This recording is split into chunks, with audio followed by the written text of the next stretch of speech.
There are regions in the galaxy so ancient, so unexplainable, that even the Dominion, the most technologically dominant force across known space, refuses to officially acknowledge their existence. They don't mark them on any star map. No charted routes pass near them. They are not spoken of in training, not mentioned in briefings. They exist only in whispers, buried in layers of quantum-encrypted archives that require both clearance and intent to access.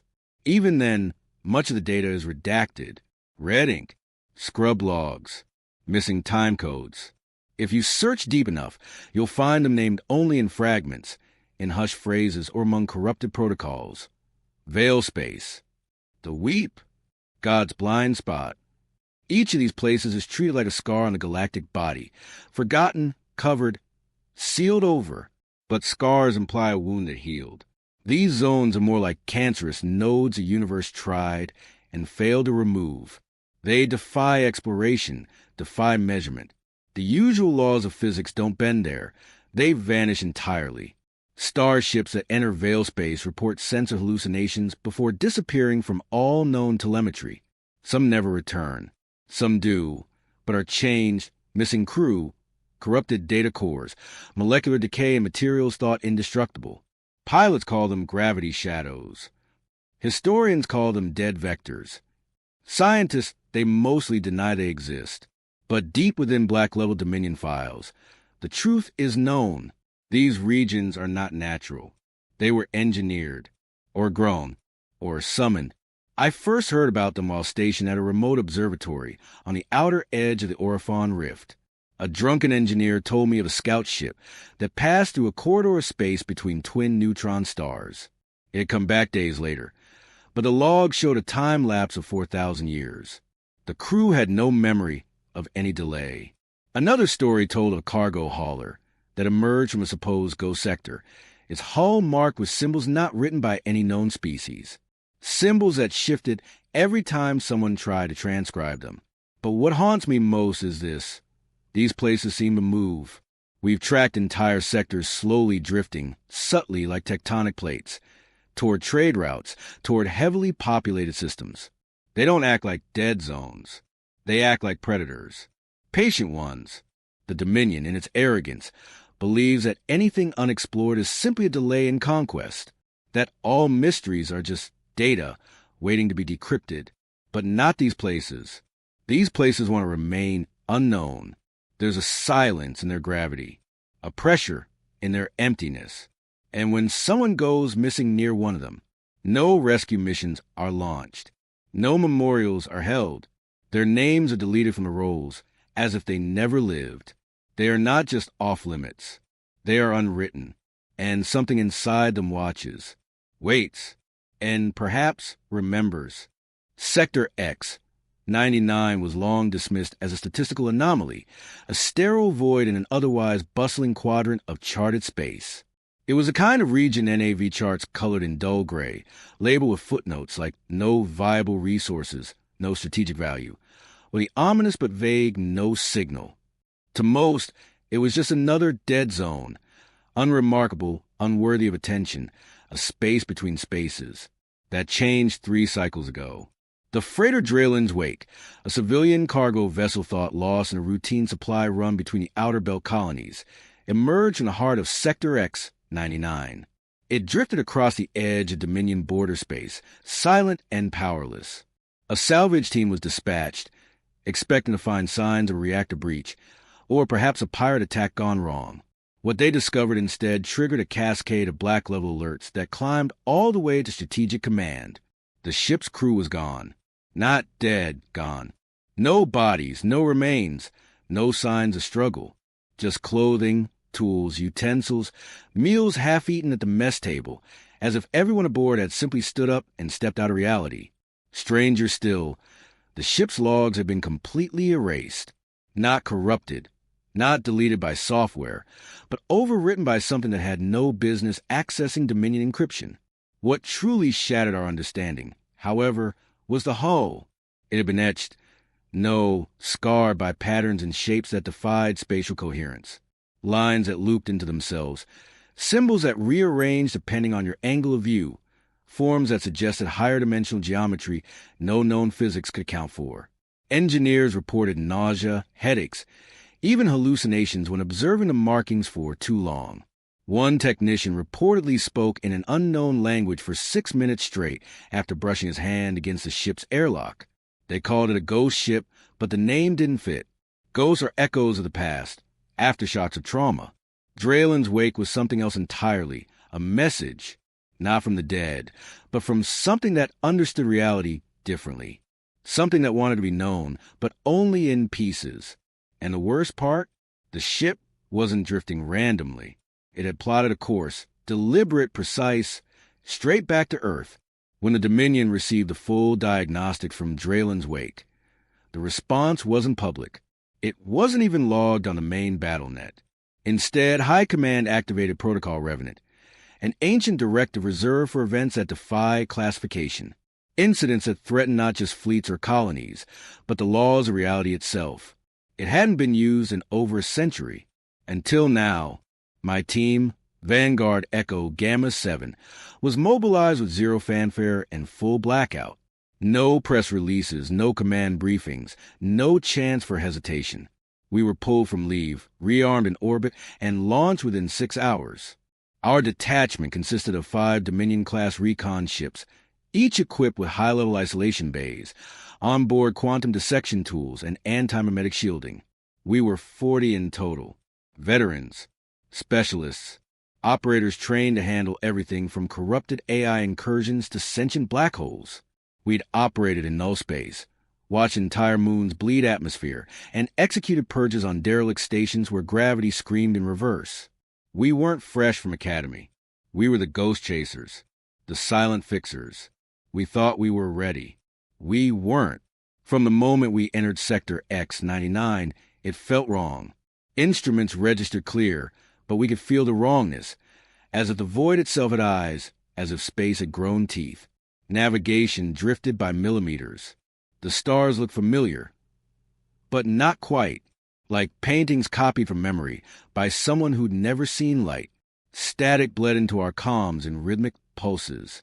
Some of the newer crew insisted it sounded like whispering. A few even claimed the whispers were saying their names. By the time we reached Draylen's wake's last recorded position, one of our med officers had collapsed. Neural seizures. When we accessed his helmet feed, there was nothing, just a static loop with fractal symbols spiraling infinitely inward. Our lead tech scrubbed the data with antiviral protocols, but the damage was done. Whatever we were dealing with didn't break systems. It infected understanding. The mission clock said it had been 90 minutes since drop. Our chronometers disagreed. They said it had been 3 days. And that's when we realized it wasn't us observing the sector. It was observing us. Veilspace isn't like normal space. The moment we crossed the boundary, reality began to warp in ways no simulation, no theoretical physics, no pre-mission briefing could prepare us for. It was as if existence itself sighed, loosening its grip on structure, color, time, and causality. Our pilot, Lieutenant Fenn, said it best: space went sideways. First, the colors. They no longer adhered to the visible spectrum. Reds bled into sounds. Blues became feelings of melancholy nostalgia, and green shimmered as half-remembered smells from childhood. Stars blinked in and out of visibility, drifting like slow-burning fireflies caught in molasses. The nebulae ahead shimmered not with gas, but with patterns that felt like they were reading us, watching us. Then came the distortion of mass. We'd been warned that some regions might exhibit gravitational anomalies, but we hadn't anticipated matter itself responding to our proximity. Tools floated one moment, then dropped like anchors the next, reacting not to physics but to emotion. Our engineer, Mira, claimed she could taste the metal of the hull, sweet when excited, bitter when frightened. Everyone laughed, until they started tasting it too. Time, our old ally, betrayed us next. Clocks began desynchronizing. Our internal chronometers argued with the ship's systems. Some crew members swore they lost minutes. Others claimed they'd seen their own actions replay a moment before they performed them. The past and present folded into one another like overlapping waves. Memory became unreliable. At one point, I distinctly recall standing in the corridor outside the bridge, only to blink and find myself already mid-conversation with the comms officer. Words I hadn't spoken yet spilling from my lips. This wasn't hyperspace. It wasn't a wormhole or a fold in subspace. It wasn't a transition. Veilspace was a location. A fixed point, governed by rules that operated at oblique angles to our understanding. Not chaos. Something worse. Structured mystery. It felt intentional. Then the systems began failing. Not all at once. Not catastrophically. It began with subtle rejections. The AI, Narration, refused to process external visuals. She began speaking in riddles, then fell completely silent. Navigation spun itself in fractals. Our data feeds showed negative velocities, meaning we were somehow traveling backward while still moving forward. One feed suggested we were occupying multiple coordinates at once. Lieutenant Varric, our sensor tech, reported seeing entropy values in reverse. Objects gained complexity the longer they sat unattended. A shattered drinking glass reformed itself on the mess hall table, piece by piece, over 20 minutes. No one touched it. No one spoke of it afterward. The radiation became music. Not audible, not exactly. It pulsed directly into our minds, modulated frequencies that made teeth ache and eyes water. Some of us began humming unconsciously. Others wept. I caught Dr. Selden, our physicist, scribbling sheet music on the walls of his quarters using his own blood. He said he was trying to capture the hymn of the veil. We sedated him. And then, just when it felt like our minds would splinter from sheer incomprehensibility, we found a beacon. It drifted in orbit around a lightless, lifeless planet. A construct 3 kilometers wide, rotating gently on its axis. No known metal, no clear propulsion. Its shape defied classification. Part monolith, part web, part fossilized circuitry. Our scans couldn't agree on its dimensions. From some angles, it appeared solid. From others, it was transparent, showing only a shadow of its presence across multiple dimensions. It didn't transmit, not on any known frequency. Instead, it resonated. Slow gravitational pulses that thudded through our bones, steady and deliberate. Each pulse a signature, a phrase in some unknowable language. But they weren't random. They were musical, composed, structured. The pulses obeyed a tempo that seemed to synchronize with our own heartbeats. Lieutenant Heron, our xenolinguist, joked that it looked like a cathedral. He wasn't far off. We launched drones. Every single one failed the moment it crossed the outer boundary of the structure. Not destroyed, erased. No signal loss. No explosion. Just absence. As if they'd never existed. We debated for 12 hours. Should we leave? Mark it as a high-threat anomaly and return to Dominion space? But something held us. Some unspoken agreement. Or perhaps the beacon itself, pulling us deeper into its rhythm. It opened, not with lights or sirens or mechanical motion, just a shift in space, a slow, spiraling dilation, like watching a flower bloom in reverse. Where there had once been smooth, sealed alloy now existed a corridor, long curved, alive, lined with flowing textures that shimmered in response to our stares. The beacon wanted us to come in. Commander Ruiz ordered an away team. 5 of us, myself, Ruiz, Lieutenant Heron, Amira, and Varric. We boarded in silence, weapons at the ready, though we all knew they were meaningless here. As we crossed the threshold, our suit sensors failed. The air was breathable. Gravity was stable. We advanced. The interior was wrong, not threatening, not hostile, just fundamentally incompatible with perception. The corridor changed shape when we looked away. Sometimes it felt endless. Sometimes it seemed we'd walked in circles. The walls were warm to the touch, like skin flushed with fever. They pulsed slightly, echoing the same beat as the outer signals. Symbols lined the walls. Carved? Grown? Projected? I couldn't tell. They shifted when you blinked. Patterns like language, but with no fixed form. Lieutenant Heron theorized they were mnemonic triggers. Invitations to remember things we'd never known. We reached the chamber. Vast. Circular. Inside, nothing but a single object. a sphere suspended in midair, rotating slowly, lightless yet radiant, silent yet humming, a sphere the size of man's head, but with the gravitational pull of a small moon. When Ruiz touched it, the vision began. I say vision because nothing else fits. We weren't hallucinating. It was shared. A collective memory beamed into our minds with crystal clarity. We saw worlds, not just ours, but others. Species older than the Dominion, now dust. Galaxies in their infancy. Civilizations rising, singing, vanishing. Endless repetitions of emergence and silence.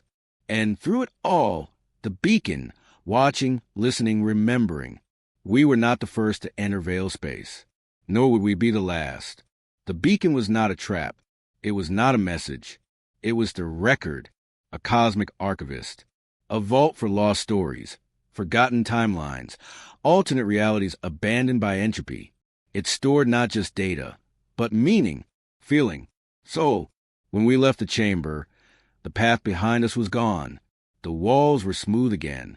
No corridor, no exit, except we were back aboard the Night Runner. No one remembered walking out. The log files showed no passage of time. But we had changed. Ruiz had aged. Amira no longer blinked. Heron could recite the full structure of the gravitational pulse song from memory. Narration came back online. She addressed us not in standard protocol, but in the voice of someone long dead, Ruiz's mother. She said, "You're not ready." Then the beacon vanished. Not disappeared. Forgotten. We have the logs, the visuals, the data. But when we try to study them, the information slips, numbers rearrange, images blur. No AI will process them. No analyst will remember reviewing them. I am writing this by hand, on old parchment, sealed in a magnetic container. This log will not be sent via official Dominion channels. I've seen what happens when you try. The file reroutes. The message loses meaning. The data goes blind. So I leave this for whoever finds it. For whoever wanders close to the boundary and feels the pull of the impossible. Know this. Veilspace is not a void. It is not a place to explore, conquer, or chart. It is memory. It is reckoning. It waits for those who are not ready.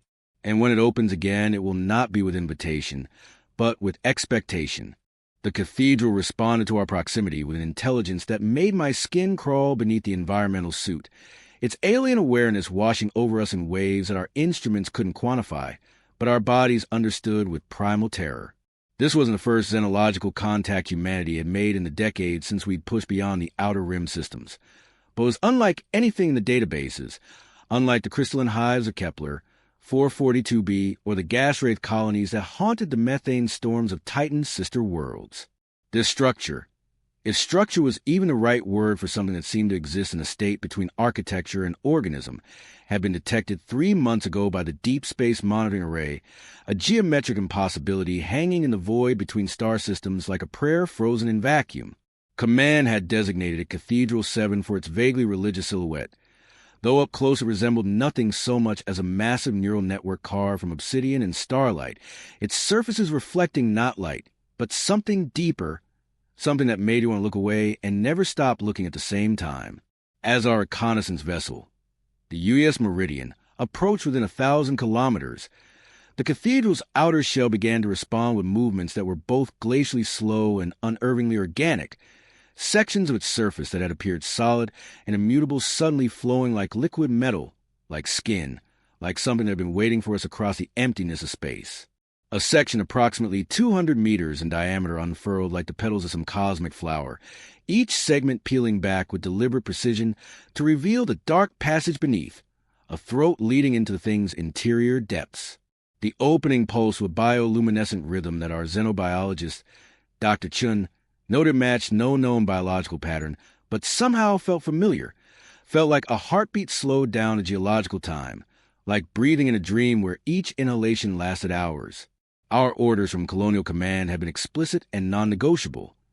Investigate, document, assess threat level, and establish contact protocols if possible. The cathedral represented either humanity's greatest discovery or its greatest threat, Possibly both, and High Command wasn't about to let fear override the potential for advancement. They'd seen the preliminary scans, the energy readings that defied known physics. The way space itself seemed to bend around the structure in ways that made our navigation computers weep with confusion. This was technology. If it was technology, that could revolutionize everything, that could answer questions about the universe we've been asking since we first looked up at the stars and wondered if we were alone. We sent drones first, as protocol demanded. A full squadron of military-grade reconnaissance units equipped with every sensor package and defensive system in our arsenal. They approached the opening with mechanical precision, their movement patterns calculated to provide maximum data, while minimizing risk, their transmission feeds painting our screens with false-color images of the passage's interior. For 37 seconds, everything proceeded normally. The drones entered the cathedral's maw, their lights carving through darkness that seemed almost solid, their sensors recording atmospheric composition, structural details, electromagnetic signatures. Then, without warning, without any energy discharge or hostile action our instruments could detect, they began to disintegrate. But disintegration was the wrong word. I realized as I watched the feeds in growing horror. The drones weren't being destroyed. They were being unmade, their molecular bonds somehow convinced to abandon their current configurations in favor of something else entirely. Their titanium hulls flowed apart like mercury. Their circuit boards spread into gossamer threads of copper and silicon. Their fusion cells dispersed into clouds of constituent atoms that sparkled like fairy dust in the alien atmosphere. Most disturbing of all, these disassembled components didn't simply drift apart as debris should in zero gravity. Instead, they moved with purpose, drawn by invisible forces toward the cathedral's interior walls where they began to weave themselves into the existing architecture, becoming part of the structure that had just consumed them. Non-consensual reconfiguration, Dr. Chin whispered, coining a phrase that would haunt my dreams for years to come. The cathedral wasn't attacking our drones. It was incorporating them, adding their mass and complexity to its own impossible geometry. Through the static-filled final transmissions, we caught glimpses of what our technology was becoming. Delicate filigrees of metal and ceramic that pulsed with new purpose, organic-looking growths that sprouted from walls like technological coral, patterns that hurt to look at because they suggested dimensions our minds weren't equipped to process. Command's response came 12 hours later, after lengthy deliberation and heated arguments that we could hear echoing through the comm channels. The mission parameters remained unchanged. We would proceed with human reconnaissance, to go where our machines had failed, to risk our own molecular integrity in service of humanity's insatiable curiosity. The reasoning was sound, if terrifying. Humans possessed something our drones lacked: consciousness, adaptability, the spark of awareness that might allow us to navigate whatever force had claimed our mechanical scouts. Or perhaps Command simply considered us more expendable than the expensive hardware we'd already lost. I led the boarding team because that was my job, because 23 years of military service had trained me to walk toward danger rather than away from it, and because someone had to be first through that impossible doorway. 6 others accompanied me. Sergeant Martinez, our heavy weapons specialist whose pulse rifle looked pathetically inadequate against the cosmic mystery we faced. Dr. Yamamoto, the team xenopsychologist whose theories about alien consciousness were about to be tested in the most direct way possible. Corporal Weiss, a communications expert whose pale face betrayed the same fear we all felt but didn't voice. Private Heron, barely out of training, but blessed with reflexes that had saved a squad. 3 times in the Proxima Uprising. Lieutenant Commander Okafor, whose engineering background might prove crucial if we encounter technology beyond our understanding. And Specialist Torres, a medic whose supplies included not just conventional trauma gear, but experimental treatments for psychological contamination and reality displacement syndrome. Our environmental suits have been modified with every protection our science could provide: enhanced electromagnetic shielding, quantum coherent stabilizers, neural firewalls designed to prevent hostile information from infiltrating our consciousness. The modifications made the suits bulky and uncomfortable, but comfort seemed like a luxury we could ill afford when facing something that could convince matter to forget what it was supposed to be. Each suit also carried a black box recorder, a quantum-encrypted storage device that would preserve our experiences even if we shared the drone's fate. even if our atoms were scattered across the cathedral's alien geometries. The approach to the opening felt like descending into the mouth of some primordial god, our suit lights doing little to penetrate the darkness that seemed to swallow photons like a living thing. The cathedral surface beneath our magnetic boots felt warm, as if heated by some internal metabolism, and it yielded slightly with each step, giving us the unnerving sensation of walking across skin. The opening loomed before us, no longer the neat geometric aperture it had first appeared, but something organic and welcoming, something that pulsed with anticipation as we drew near. Crossing the threshold was like stepping through a membrane between worlds, a moment of resistance followed by sudden immersion in an environment that followed different rules in the universe we knew. Inside the cathedral, it was like stepping into an emotion made manifest, a space where feelings had weight and texture and color. The air, if it could be called air, thrummed with presence, with the weight of vast intelligence contemplating our intrusion with something that might have been curiosity or might have been hunger. The corridors stretched ahead of us in configurations that hurt to perceive directly, their walls flowing with patterns that suggested movement in dimensions we couldn't name. They pulsed with memory, with the accumulated experiences of civilizations we'd never heard of, with the death songs of stars and the first tentative thoughts of minds awakening to consciousness across the galaxy. Every surface seemed to contain layers upon layers of information, hieroglyphs written in light and shadow that told stories of cosmic significance we were utterly unequipped to understand. Our environmental suits, for all their advanced technology and desperate modifications, couldn't filter the psychic bleed that permeated the cathedral's atmosphere. The alien presence seeped through our defenses like water through a broken dam, carried with sensations and memories that belonged to other minds, other species, other ways of experiencing existence. Every step we took deeper into the structure brought fresh visions injected directly into our senses, bypassing our eyes and ears to plant themselves in the visual and auditory centers of our brains. I watched my team struggle with the intrusion, their faces pale behind their helmet visors as they fought to maintain their grip on their own identities. Martinez kept reaching for his weapon, his hand trembling as he battled visions of battles fought with weapons of living flame across the surfaces of dying worlds. Dr. Yamamoto muttered in languages that didn't exist, her mouth forming words that belonged to species extinct for millions of years. Okafor's engineering mind reeled as he perceived technologies that worked by convincing reality to be something other than what it was, machines that ran on paradox and impossibility. Private Heron was the first to break. He'd been struggling since we entered, his breathing labored, his movements increasingly erratic as the psychic pressure mounted. 20 minutes into our exploration, as we navigated a junction where 5 corridors met in an arrangement that our instruments insisted was geometrically impossible, he collapsed to his knees and began to scream. But it wasn't a scream of physical pain or ordinary terror. It was a sound of mind touching something vast and alien and fundamentally incompatible with human consciousness. "The sun!" he shrieked, his voice distorted by the suit's comm system. "It's screaming! Can't you hear it screaming?" His hands clawed at his helmet, trying to remove it despite the hostile environment, trying to tear away the barriers between himself and the raw alien presence that surrounded us. Through his visor, I could see his eyes roll back, showing only white, as if he was looking at something beyond our reality.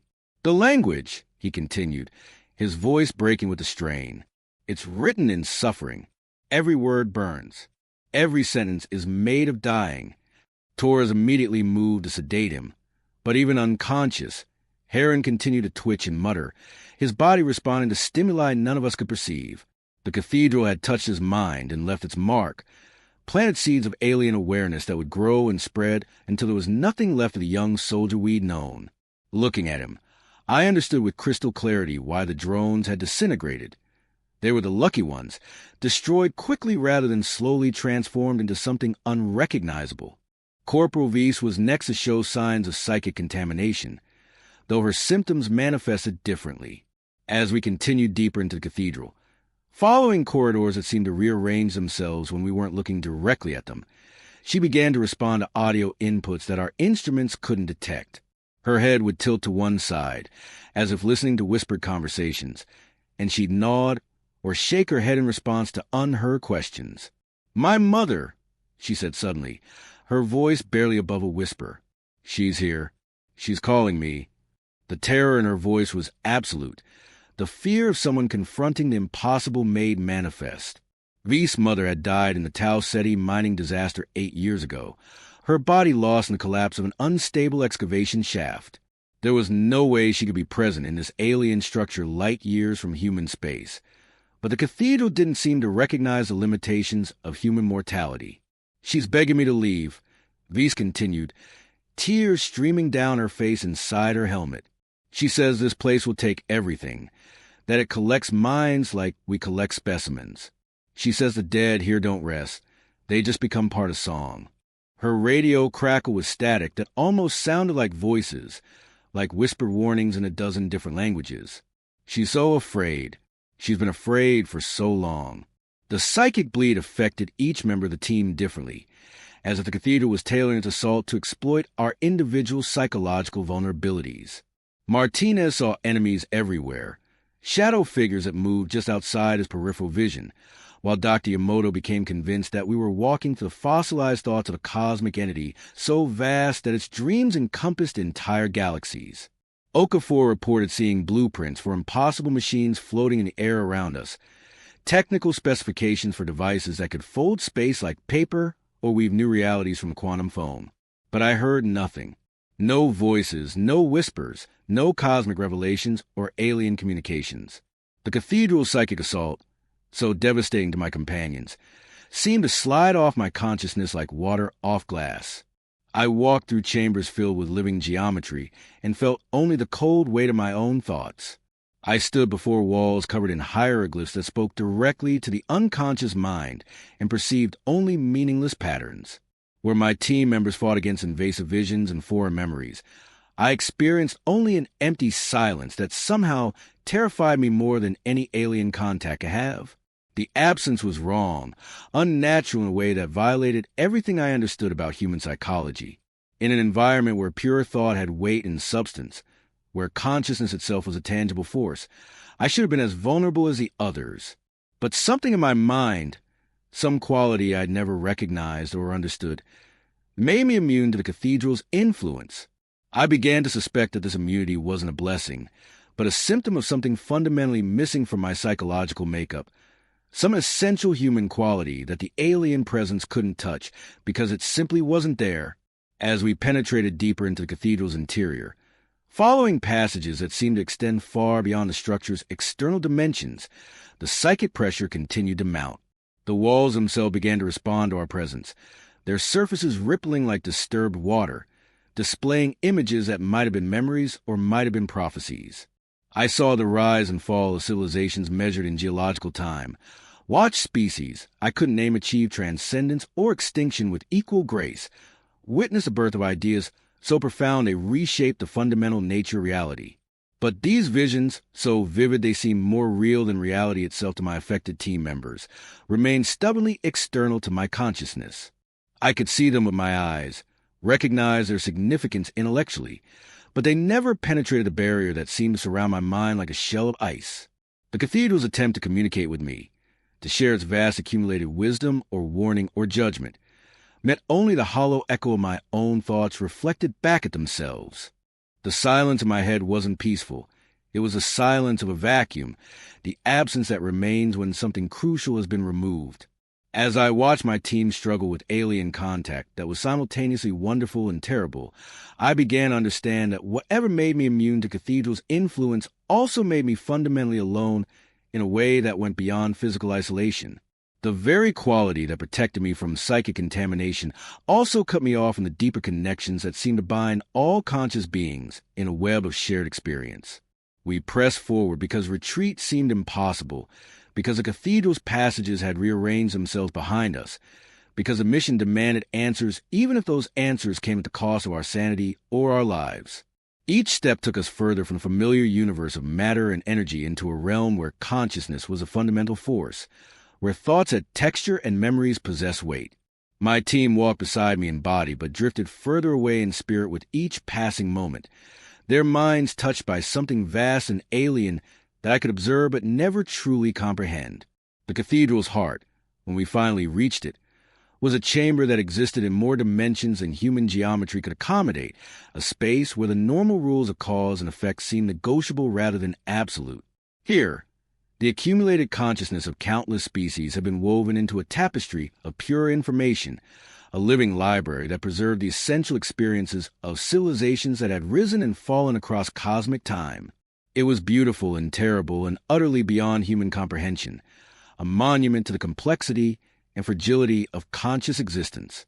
And still, I felt nothing but the cold weight of my own isolation, the empty silence where my connection to something greater should have been. In a place where every conscious being in the galaxy had left some trace of their passage, where the very air hummed with the songs of a billion different forms of awareness, I remained perfectly, terrifyingly alone. We found the core chamber by accident, though in retrospect, I wonder if accident was the right word for what felt increasingly like inevitability, as if the cathedral's twisted geometry had been guiding us toward this moment from the instant we first crossed its threshold. After hours of navigating passages that defied Euclidean logic, our instruments spinning wildly as they tried to map corridors that folded back on themselves in impossible ways, we had become lost in a maze that seemed to reshape itself with each step we took. The psychic pressure had continued to mount with our descent into the structure's heart, and by now only 3 of us remained functional. Myself, Dr. Yamamoto, whose xenopsychological training had given her some resistance to the mental intrusions, and Lieutenant Commander Okafor, whose engineering mind had found ways to compartmentalize the impossible things he was seeing. The others had succumbed one by one. Torres to catatonic paralysis after witnessing what she described as the mathematics of suffering, Martinez to a breakdown triggered by visions of wars fought across dimensions we couldn't perceive, and Vise to something that might have been transcendence or might have been complete psychological dissolution, as she claimed to be receiving instructions from entities that existed in the spaces between thoughts. The chamber itself materialized around us without warning, the walls of the corridor we'd been following simply dissolving like mist to reveal a vast spherical space that seemed to exist outside the normal constraints of the cathedral's architecture, where the passages had been oppressive and intimate, filled with the weight of alien consciousness pressing against our minds. This chamber felt infinite and empty, a hollow carved from the very fabric of reality itself. The absence of the psychic pressure was almost more disturbing than its presence had been, like suddenly losing your hearing in the middle of a symphony, leaving you with nothing but the phantom echo of sounds you could no longer perceive. Our lights, which had seemed so feeble against the cathedral's living darkness, now illuminated a space so vast that their beams simply disappeared into the void, as if the photons themselves were being absorbed by something that existed beyond the reach of electromagnetic radiation. Floating in the center of this impossible sphere, suspended in perfect zero gravity, despite the artificial gravity that had operated throughout the rest of the cathedral, was a structure that defied both our understanding of physics and our ability to process what we were seeing.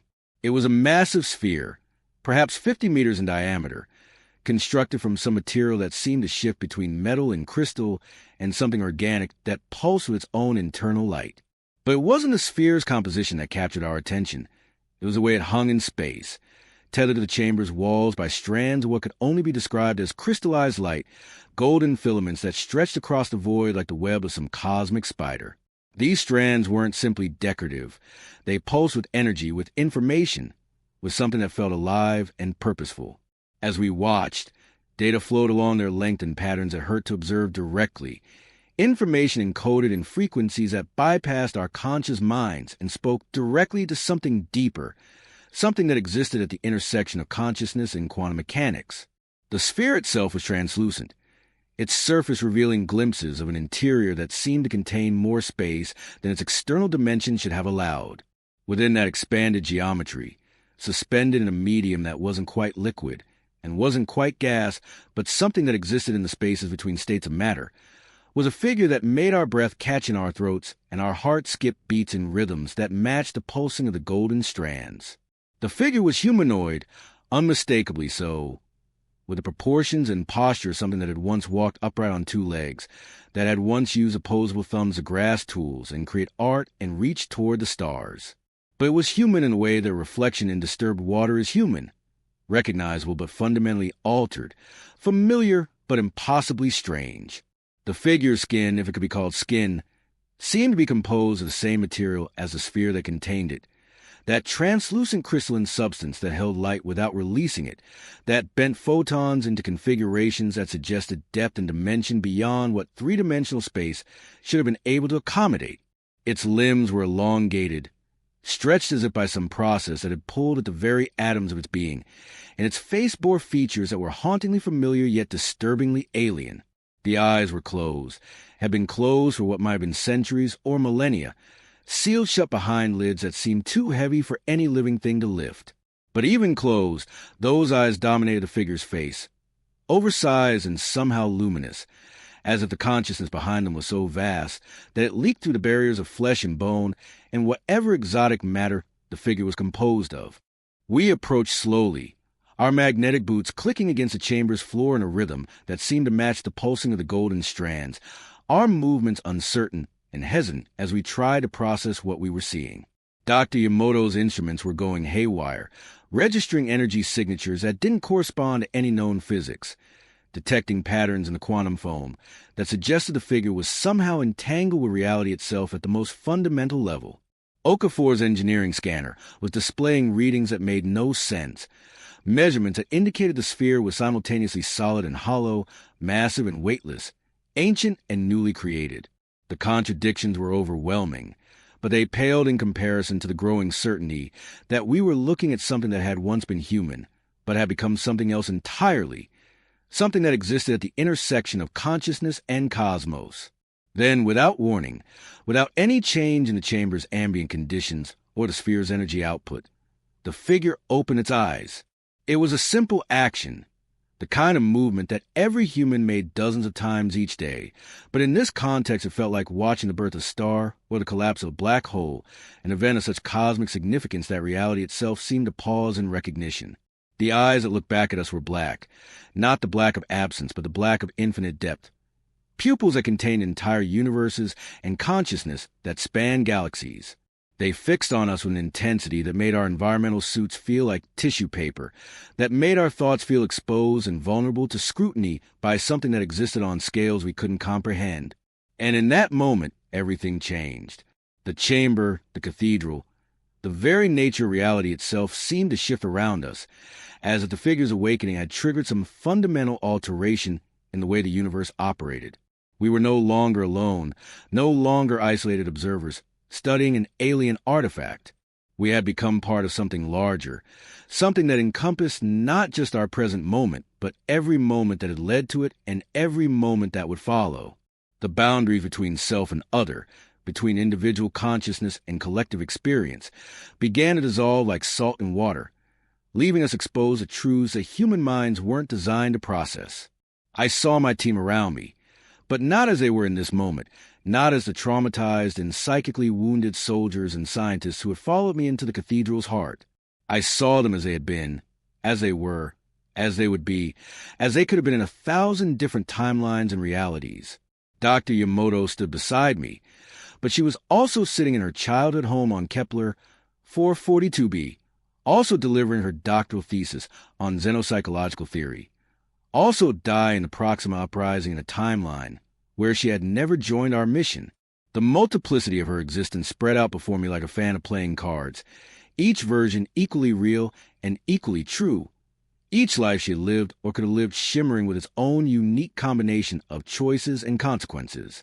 Lieutenant Commander Okafor was simultaneously the career military officer who had volunteered for this mission, and the civilian engineer who had never left Earth, the man who had lost his wife to the Martian plague, and the version of himself who had never married, who had dedicated his life to pure research rather than the practical applications of xenotechnology.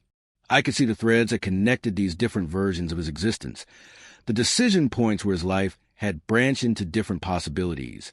The quantum mechanics of free will made visible and tangible. But it wasn't just my team that I could perceive in this expanded state of awareness. I saw them on Earth, walking through cities that existed in parallel dimensions, breathing air that had been shaped by different histories. I saw them on Mars, living in colonies that had developed along alternative technological paths, their faces familiar, but their lives utterly transformed by the butterfly effect of cosmic-scale decisions. I saw them in memories they hadn't lived, experiencing childhoods that belonged to other versions of themselves, carrying the weight of relationships that existed only in the spaces between realities. Most disturbing of all, I saw myself reflected in this multidimensional mirror, and the image that looked back at me was a stranger wearing my face.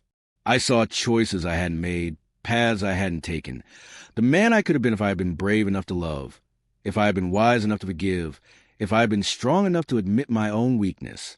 There was a version of myself who had never joined the military, who had stayed on Earth and become a teacher, who had found peace in the simple act of nurturing young minds rather than leading them into danger. There was another who had died in the Proxima uprising, who had given his life to save civilians in a battle that had ended differently in his timeline. And there was a version of myself who had never felt the terrible isolation that defined my existence, who had somehow learned to connect with others in ways that the current me found impossible to imagine. The regrets that I saw in these alternate versions of my life were regrets I didn't know I had, pain that I had buried so deep that it had become part of my psychological foundation. I saw the love I had been too afraid to express, the friendships I had sabotaged through emotional distance, the opportunities for connection that I had let slip away because intimacy felt more dangerous than any alien threat. The man I was in this timeline, the one standing in the cathedral's heart, was defined by his isolation, by his inability to be touched by the psychic forces that had overwhelmed his team. But these other versions of myself revealed that this isolation wasn't strength or immunity. It was a wound that had never healed, a defense mechanism that had calcified into something that cut me off from the very experiences that made life worth living. The sphere was broadcasting reality. I realized, not just showing us these alternate versions of ourselves, but actively transmitting the quantum information that defined them. It was a cosmic radio station broadcasting on frequencies that bypassed the normal channels of perception, sending overlapping simulations of existence that layered over each other like translucent films. Every choice that had ever been made, every decision that had ever defined a life, was being transmitted simultaneously, creating a cacophony of possibility that somehow resolved into perfect clarity. The figure in the sphere wasn't just showing us what we could have been, it was showing us what we were in all our multidimensional complexity, in all our quantum uncertainty. These layered lives weren't just alternate histories or theoretical possibilities. They were real as the timeline we had originated from, existing in parallel dimensions that were separated from us by the thickness of a thought, by the weight of decision, by the quantum flutter of a choice made or unmade. The sphere was somehow connected to all of them, drawing power from the infinite complexity of conscious existence, using the collective experience of every possible version of every possible life to maintain its own impossible existence. And through it all, the figure in the sphere watched us with those infinite black eyes, its consciousness touching ours with gentleness that was more terrifying than any violence could have been. It wasn't malevolent, I realized. It was ancient beyond measure, patient beyond understanding, and impossibly sad. It had been waiting in this chamber for eons, suspended between life and death, between individual consciousness and cosmic awareness, serving as a bridge between the limited perspective of mortal beings and the vast intelligence that had created the cathedral. Then it spoke, though speaking was inadequate to describe what happened next. There were no words, no sounds, no vibrations in the air or electromagnetic signals transmitted through space. Instead, understanding flowed directly from its consciousness to ours, bypassing the clumsy intermediary of language to deliver meaning with the precision of a surgical instrument. The communication was immediate and absolute, leaving no room for misinterpretation or doubt. It was like being struck by lightning made of pure concept, like having knowledge carved directly into the neural pathways of our brains. You broke the seal, it said without saying, the understanding blooming in our minds like a flower made of crystallized thought. You must now see. The words weren't heard but experienced, not spoken but lived, and with them came a flood of context and implication that made our recent experiences pale in comparison. The cathedral wasn't just a structure or a vehicle or a monument. It was a prison, a sanctuary, a warning, and a test all at once. The seal it spoke of wasn't physical but conceptual, a barrier that had been placed between dimensions to prevent something from escaping, or perhaps to prevent something from entering. By boarding the cathedral, by penetrating its defenses, by following its passages to the central chamber, we had triggered some cosmic mechanism that had been waiting for millennia to be activated.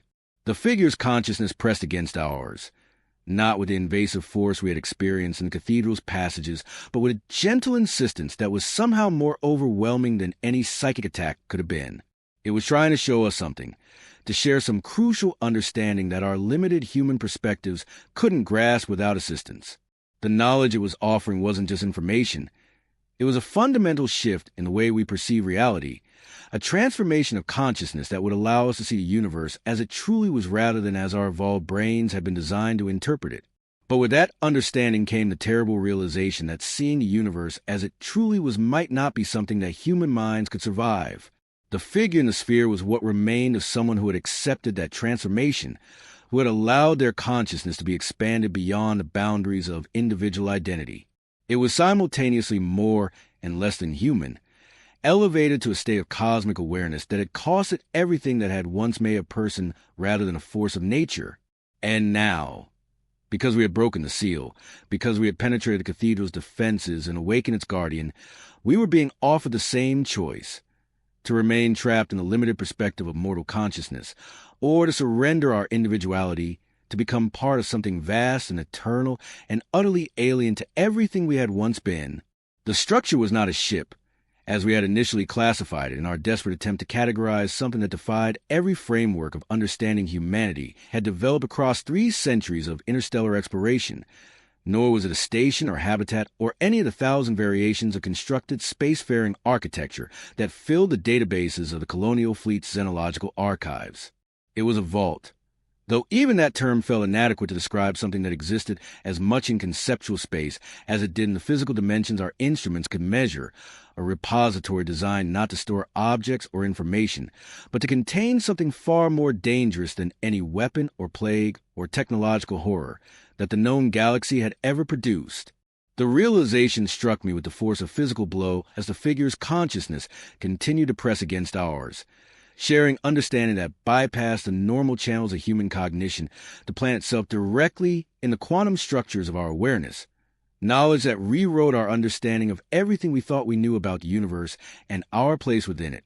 This was a prison, constructed on a scale and with a purpose that dwarfed every other feat of engineering in recorded history, designed to contain an intelligence so fundamentally vast, so cosmically significant, that conventional destruction had been impossible even for its builders, whoever they might have been.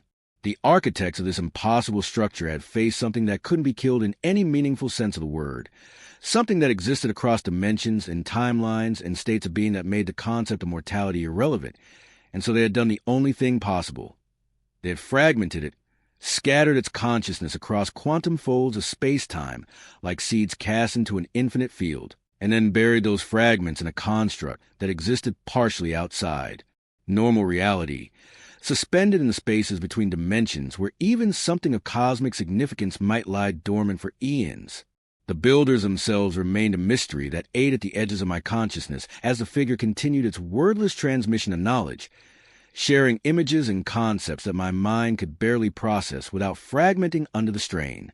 They had not been the Dominion, that sprawling confederation of star systems that controlled the galactic core with their fusion of organic and quantum technologies, nor had they been the Union, humanity's first and most successful attempt at creating a stable interstellar government, nor any of the dozens of species that fill the galactic record with their rise and fall across the millennia. The Kepler Collective with their crystalline hive minds, the Proximus Syndicate with their biomechanical augmentations, the Tau Ceti Federation with their mastery of dimensional manipulation.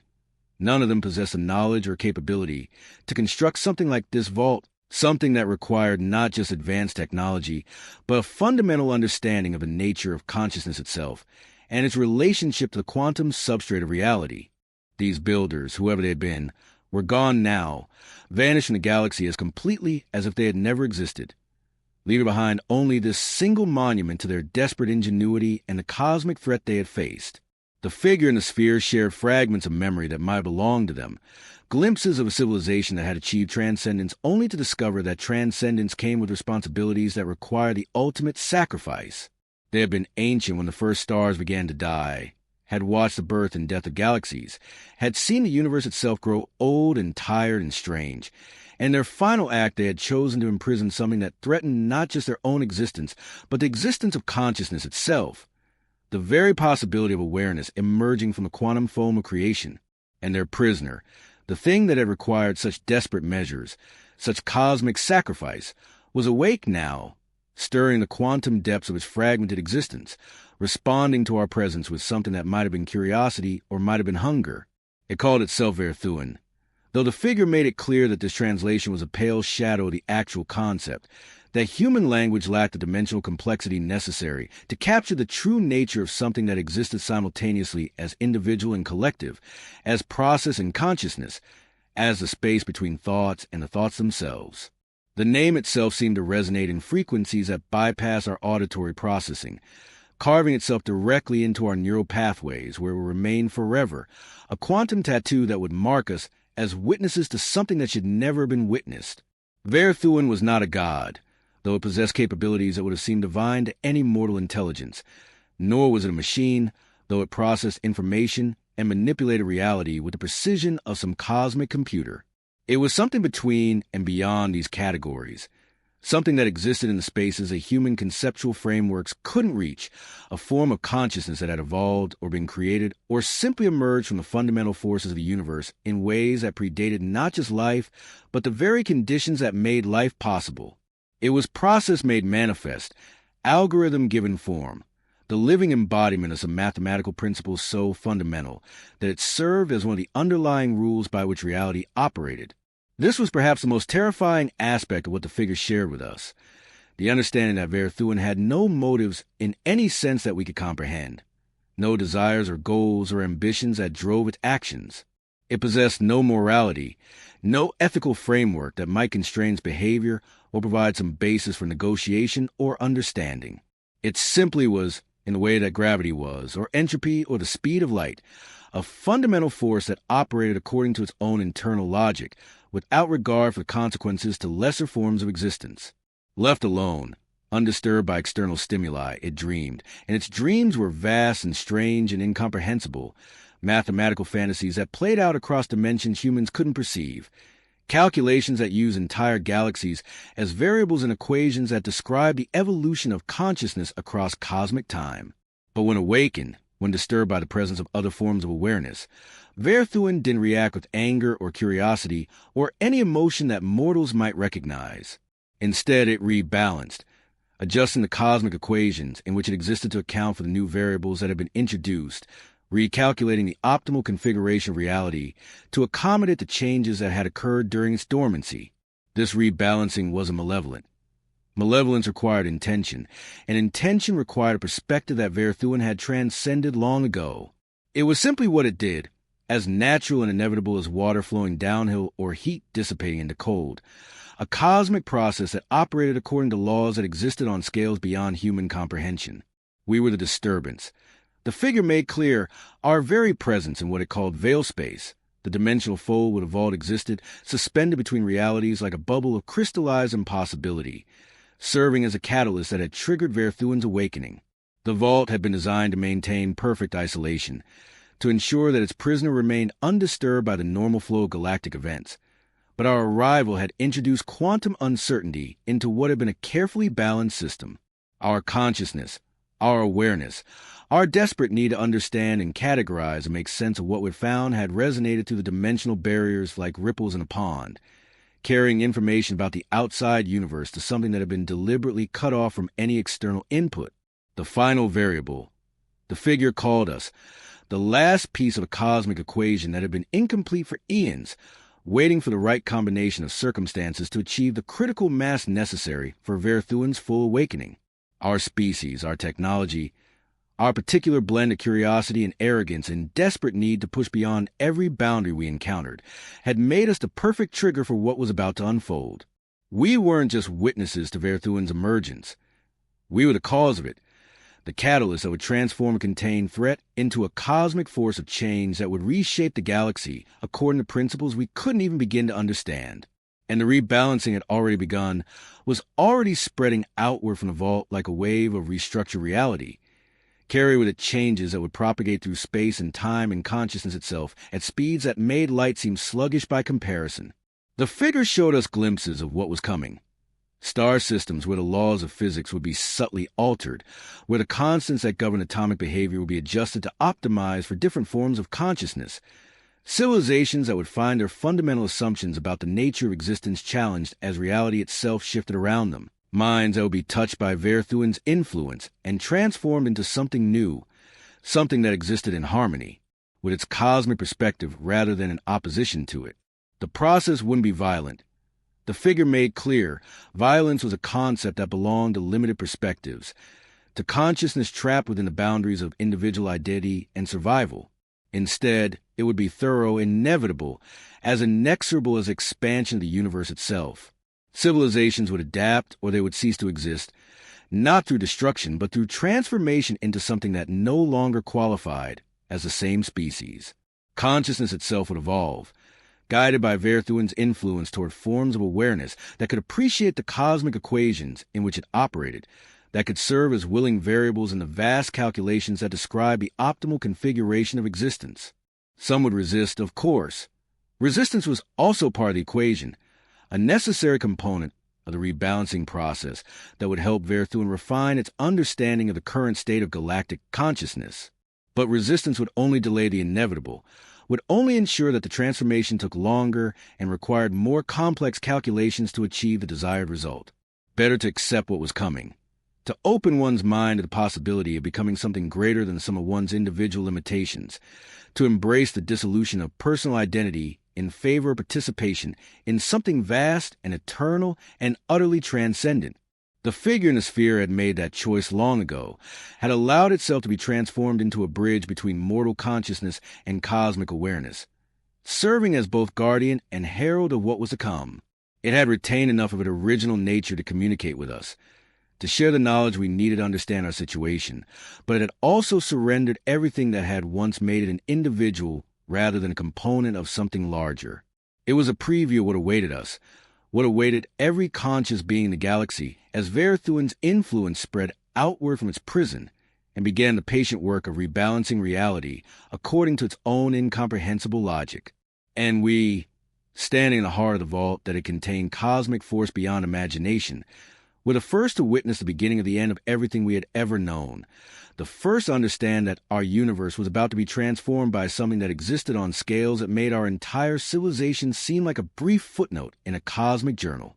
The rebalancing had begun, and there was no force in the known galaxy that could stop it, no weapon or strategy or alliance that could stand against something that operated according to the fundamental laws of existence itself. We could only watch and wait and try to decide whether we would cling to our limited humanity or surrender ourselves to become part of something infinitely larger and more significant than anything we had ever imagined possible. We tried to retreat, our training and military protocols screaming at us to fall back, to regroup, to report what we'd found in command, and let them decide how to handle a threat of this magnitude. But even as we turned away from the figure in the sphere and began our desperate journey back to the cathedral's twisted passages, I knew with absolute certainty that escape was illusion, that Verthuen's awakening had triggered changes that propagated faster than light, faster than thought, faster than the quantum information that bound reality together at its most fundamental level. Our systems began failing one by one, not with a familiar cascade of mechanical breakdown or electronic malfunction, but with something far more disturbing. They simply ceased to function, as if the underlying principles that govern their operation had been quietly edited out of existence, leaving behind empty shells that retained their physical form but had been drained of all purpose and meaning. The bridge of our vessel, the UES Meridian, dissolved mid-command as I watched in horror from the observation deck, its solid titanium steel composite structure flowing away like water, exposed to some impossible solvent that operated on the molecular bonds themselves. Lieutenant Commander Chen was in the middle of issuing evacuation orders when the deck beneath her feet began to lose cohesion, her voice cutting off mid-syllable as she tumbled through what had been solid matter moments before, falling through layers of the ship's superstructure that were dissolving in sequence like a house of cards collapsing in slow motion. The dissolution wasn't random or chaotic. It followed patterns that suggested intelligence, purpose, as if something was carefully editing the ship's existence according to criteria that human minds couldn't grasp, removing components and systems with the precision of a surgeon excising diseased tissue. Outside the viewports, space itself was unraveling in ways that violated every law of physics we had ever discovered, every principle that had guided humanity's expansion into the cosmos across 3 centuries of interstellar exploration. The stars that had served as navigation markers for our journey to this cursed region of space flickered and went out, not dying in the conventional sense of stellar collapse or fuel exhaustion, but ceasing to have ever existed, their light winking out of existence so completely that even the photons they had emitted across millions of years simply vanished from the electromagnetic spectrum, as if they had never been born in the first place. The darkness that remained wasn't the ordinary darkness of empty space. It was something deeper, more fundamental, the darkness that existed before the first star ignited and would remain after the last one died, a primordial void that predated the universe's decision to become something rather than nothing. Crew members vanished mid-sentence as I watched in growing terror, their histories being overwritten in real time by forces that operated on scales beyond human comprehension. Petty Officer Rodriguez was reporting atmospheric readings from the cathedral when she simply ceased to exist, not in a flash of energy or matter dissolution, but in a way that was far more disturbing. She faded from reality like a photograph exposed to too much sunlight, her voice trailing off as the quantum information that defined her personal timeline was edited out of the cosmic record. The most horrifying aspect wasn't her disappearance, but the way the rest of us adapted to it, our memories automatically adjusting to accommodate her absence as if she had never existed at all, leaving only a nagging sense that something was wrong, something was missing, though we couldn't quite remember what. The entity wasn't just affecting our present. It was rewriting causality itself, reaching backward through time to edit the causal chains that had led to our current predicament, adjusting the probability matrices that govern quantum events to ensure that certain outcomes had never occurred in the first place. Dr. Yamoto's research notes on xenopsychological theory simply vanished from the ship's databases, not deleted but edited out of existence, so thoroughly that the computer systems no longer contained any record of the files ever having been created. The modifications to our environmental suits, the preparations we had made for encountering hostile alien consciousness, all of it was being systematically removed from the timeline, as if Verthuin was conducting some vast experiment in historical revision, testing different configurations of cause and effect to determine which version of events best served its incomprehensible purposes. Private Heron, driven by some combination of military training and primal terror, tried to fire on the core chamber in what might have been the most futile gesture of defiance in human history. His standard-issue pulse rifle raised against an intelligence that could rewrite the fundamental laws of reality at will. But even as he pulled the trigger, the weapon began to change in his hands, its molecular structure flowing like liquid metal as Verthuin's influence touched it, transforming military technology into something that existed according to different rules entirely. The rifle inverted itself, its barrel folding back on itself in impossible geometries, its quantum firing mechanism becoming something organic and musical and utterly alien to the purpose for which it had been designed. What emerged from this transformation was a violin, though calling it a violin was like calling a symphony a collection of sounds. It possessed the basic shape and structure of the classical instrument, but was composed of materials that existed in more dimensions than human senses could perceive, strung with filaments that might have been crystallized light or quantum uncertainty, or the mathematical equations that describe the relationship between consciousness and reality. When Heron's finger touched the trigger that was no longer a trigger, the instrument sang, its voice carrying across frequencies that bypassed the normal channels of human hearing to resonate directly with the quantum structures of his consciousness. The song it sang was Heron's own memories transformed into music, every moment of his 22 years of existence converted into notes and harmonies and rhythms that captured not just the events of his life, but the emotions and sensations and half-remembered dreams that had shaped his identity. His first steps as a toddler became a gentle melody in a major key.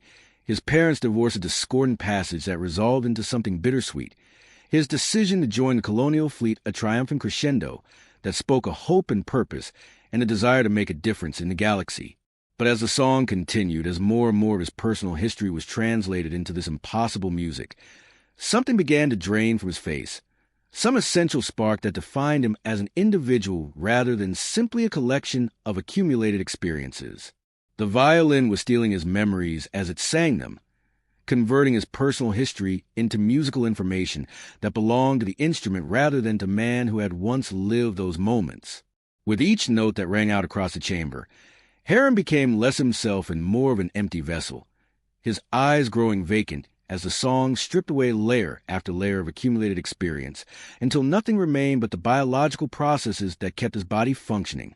When the music finally ended, when the last echo of his transformed memories faded into the cathedral's impossible acoustics, he simply stopped breathing, not from any physical trauma, but from the absence of the will to continue existing as anything more than an empty shell. I ran, and in that moment of desperate flight, I felt no shame, no self-recrimination for abandoning my team to whatever fate awaited them in Verthuen's expanding sphere of influence. It wasn't cowardice that drove me through Cathedral's shifting passages, though cowardice was certainly part of it. It was something deeper and more primal, terror given shape and purpose, the fundamental survival instinct that had carried humanity from the caves of Earth to the stars and beyond. Every cell in my body screamed at me to flee, to put as much distance as possible between myself and a cosmic force that was rewriting reality according to its own incomprehensible logic, to escape while escape was still a concept that had meaning in a universe that was being systematically edited around us. The passages that had seemed so labyrinthine during our initial exploration now flowed past me with dreamlike fluidity, as if the cathedral's geometry was actively assisting my flight, guiding me toward the docking bay where our shuttles waited in what I hoped was still recognizable space. The walls pulsed with bioluminescent patterns that might have been directional indicators or might have been a visual representation of Verthuen's vast thoughts, alien mathematics made manifest in light and shadow, and impossible colors that existed in spectrums human eyes weren't designed to perceive.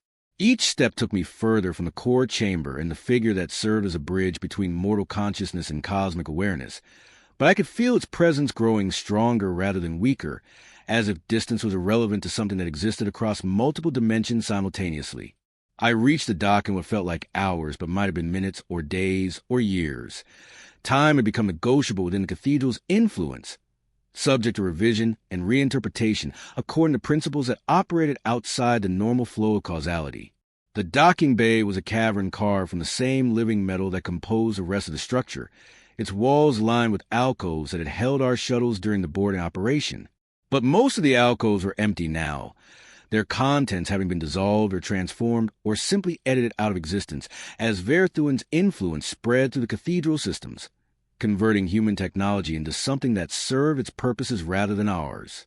Only one ship remained, floating in an alcove like a life preserver in an ocean of chaos. My personal craft, the small exploration vessel I had used for reconnaissance missions during my years of deep space survey work. It was a modest ship, built for solo operations and extended isolation, equipped with quantum drives and dimensional shielding that might be sufficient to carry me back to real space before the cathedral's influence could complete whatever transformation it was working on the local region of space-time. The ship looked untouched by the changes that claimed everything else, its hull intact and its systems showing green on the status displays, as if Verthuen had deliberately preserved it for reasons I couldn't begin to fathom. When I launched, when the ship's drives engaged and began to carry me away from the cathedral and back toward the familiar darkness of normal space, the sphere at the structure's heart pulsed once, gently, almost fondly, like a parent bidding farewell to a child embarking on their first independent journey. The pulse was visible through the ship's sensors as a wave of exotic energy that propagated through dimensions I couldn't name, carrying information encoded in frequencies that bypass conscious perception to plant themselves directly in the quantum substrate of my awareness. It felt like acknowledgement, like recognition of my escape attempt, but also like something else, permission perhaps or benediction, as if my flight was not an act of defiance, but fulfillment of some larger purpose that I was too limited to understand. I don't know which possibility frightens me more, the thought that Verthuen had acknowledged my escape as a victory a human will over cosmic indifference, or the possibility that it had allowed my departure as part of some vast calculation that required my survival, my return to the galaxy beyond the cathedral's influence, my testimony about what had transpired in the depths of that impossible structure. Both options suggested that my escape was not the triumph of individual agency over cosmic determinism that I desperately wanted it to be, but simply another variable in an equation so complex that my entire species was nothing more than a rounding error in its vast calculations. For days have passed since I returned to real space, though the concept of days has become problematic in ways that make precise measurement impossible. Or perhaps it's been 4 years. The temporal alignment systems on my ship refuse to stabilize, their quantum chronometers providing readings that fluctuate wildly between seconds and centuries, as if time itself has become uncertain in my vicinity. The colonial fleet intercepted my vessel within hours of my emergence from the dimensional fold that contained the cathedral, their sensors detecting exotic energy signatures that didn't match anything in their databases, quantum resonance patterns that suggested exposure of forces that operated outside the normal parameters of known physics.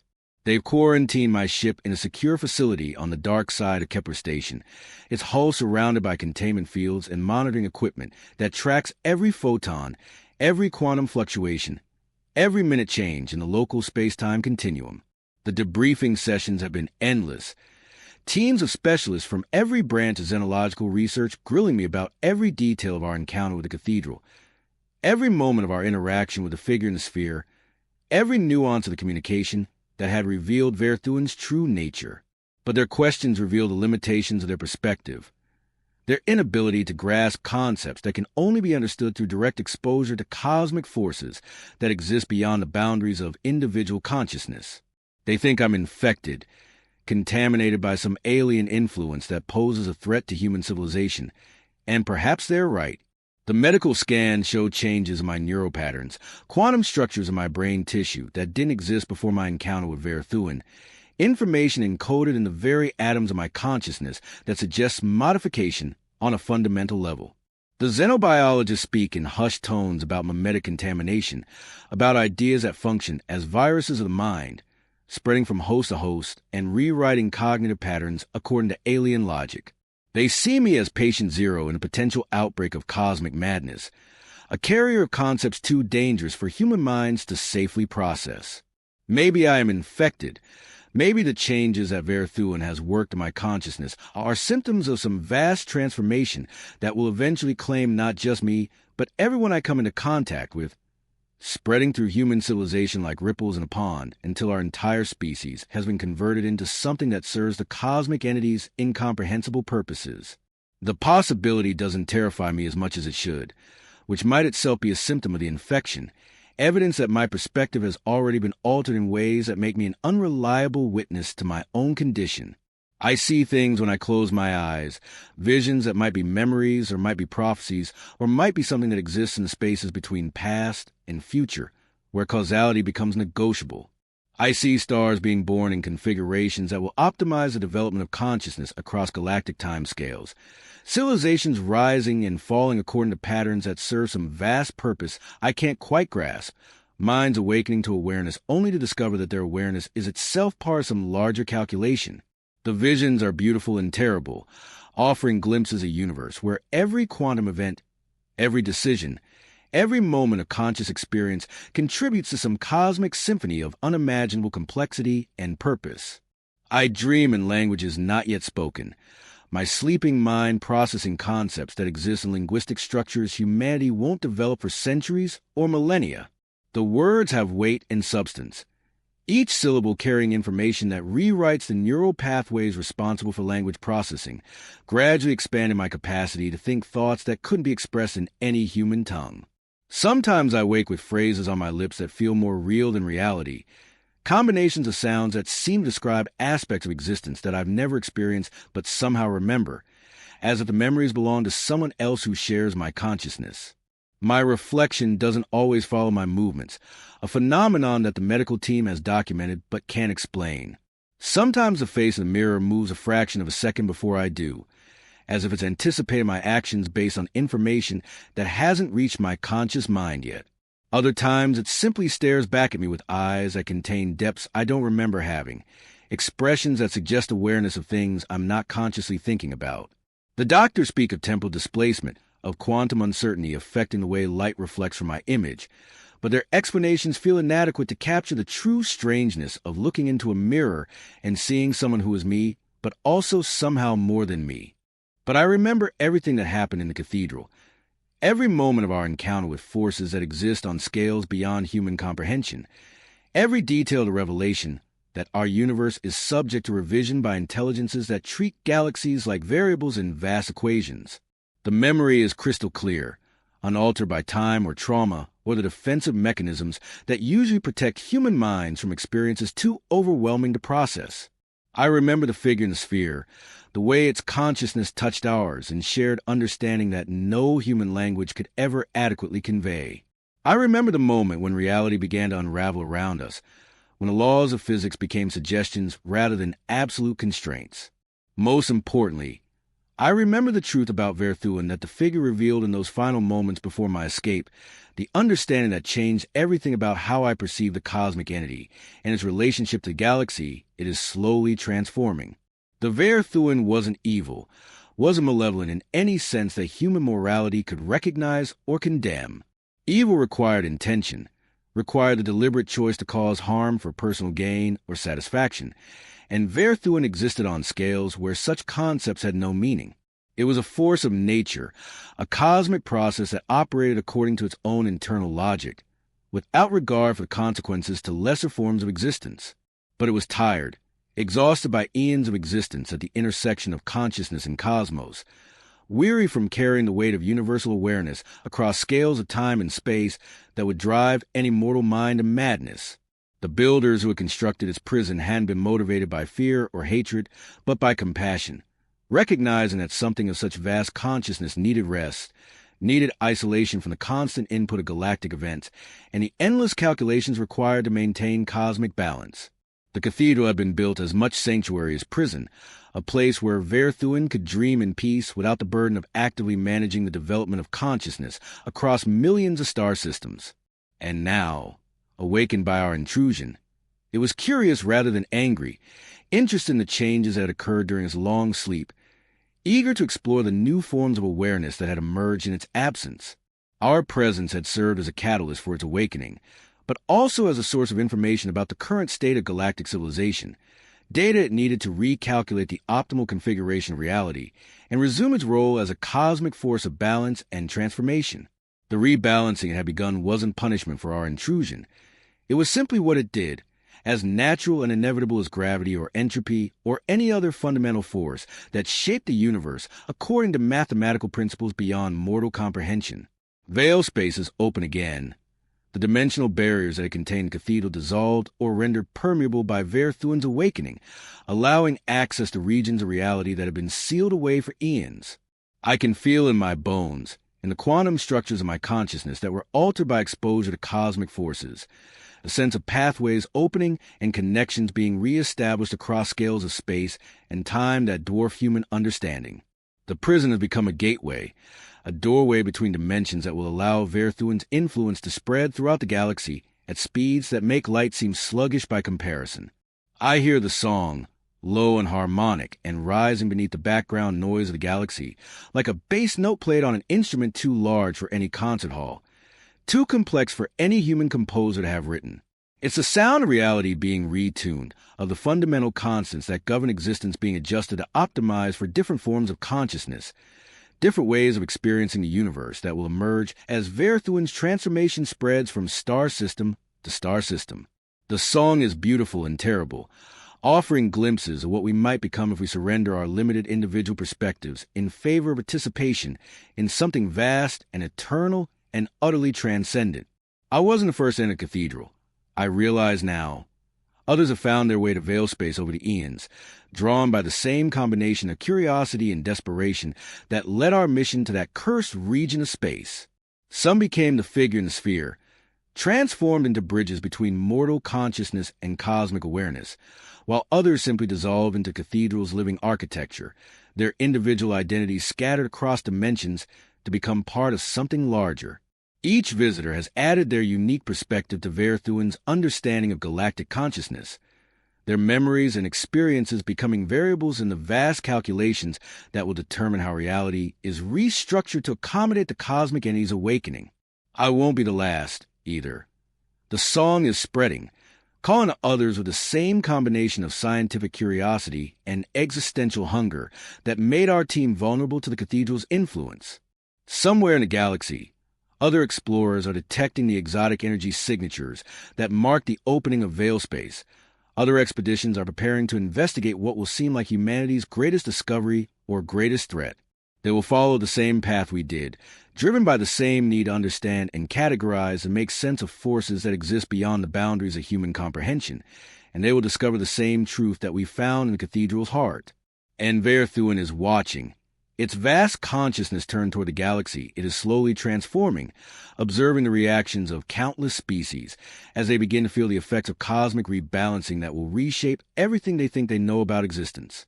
It watches with the patience of geological time, the curiosity of infinite intelligence, the gentle inevitability of a force that operates according to the fundamental laws of reality itself. It has all the time in the universe to complete its work, to guide consciousness toward forms of awareness that can appreciate the cosmic equations in which it operates, to transform the galaxy into something that exists in harmony with its incomprehensible purpose. Always watching, always calculating, always adjusting the variables that determine how the universe evolves from moment to moment, from thought to thought, from one form of consciousness to another in an endless dance of transformation that will continue until the last star dies and the final mind achieves a transcendence that Verthuin has been patiently working toward across cosmic ages that dwarf the entire history of human civilization.